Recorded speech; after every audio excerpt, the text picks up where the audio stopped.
Welcome back, my dear sinners. One thing Mr. Sinister has been able to do quite recently is been able to take a few trips down memory lane. A trip that took me back to 2019 to a Guy Ritchie film called The Gentlemen. A star-studded cast that was brilliantly performed, executed, gave us an aspect of drugs, violence, death, and what the underworld is like in the UK. No offense to you Brits over there. I know after 4th of July you might be a little upset still, but it's okay. We'll forgive you at some point. Trying to capture lightning in the bottle twice is like trying to have a professional chef turn himself into be a plumber to unclog your toilet. A night after a town about eating Denny's after smashing an entire bottle of absinthe.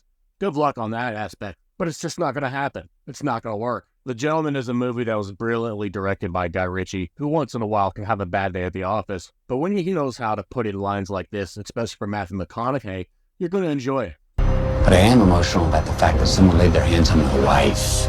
Okay, Mr. Sinister's not going to put hands on Matthew McConaughey's wife. But even now, my dear sinners, in 2024, we got the TV series The Gentlemen, written and directed by Guy Ritchie, which was absolutely incredible.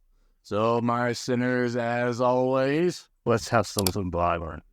The main heart of The Gentlemen, my dear sinners, has to go around the character Edward, the second born of the Duke of Herrenhold. Per ancient lineage in the lore, after leading a captain in the military, his second life, he's the second-born son of the Duke. But per their rights of lineage and passage going back to over 1,600 years, it's supposed to go to the firstborn. But, due to the Duke's dying wish, he left it to the second-born son, Edward, only to realize that the firstborn son, Frederick, was a complete and utter fuck-up. When he gambled with the sharks and he got in deep, he made deals with the wrong people and paid the ultimate prices by getting in debt of millions and millions of dollars. Now he has to ask little brother, who is now the Duke, to bail him out, ultimately leaving him to go on a trail and tribulations of drugs, violence, deception, murder. What more can you ask from a Netflix show? The rest of the cast give a star-studded performance, but what can you expect when you have Giancarlo Esposito, who plays a dark, ominous character, who always plays a dark and ominous character? Gee, I wonder how he's going to play out in this show, boys.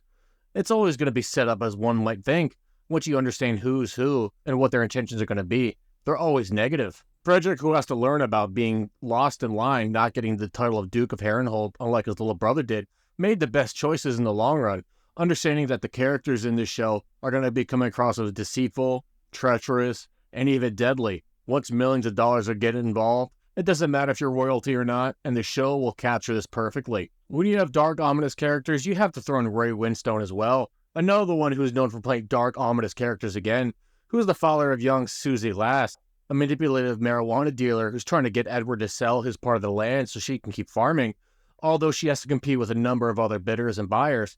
Her father's not going to let her continue much longer. Guy Ritchie was able to capture lightning in the bottle just once with The Gentleman back in 2019 with a star-studded phenomenal movie that honestly Mr. Sinister is going to recommend that all of you little heathens check out.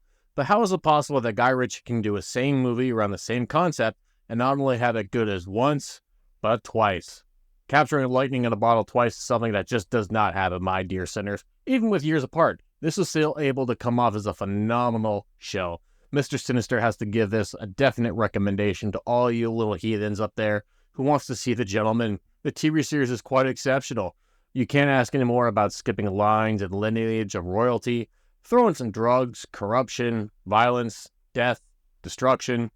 It's going to be a recipe for a good time, and Mr. Sinister is all here for it. I do want to thank all of my new little sinners that have liked and subscribed to help me grow this channel. I appreciate it. We have much more work to do down here, my sinners. Until we meet again.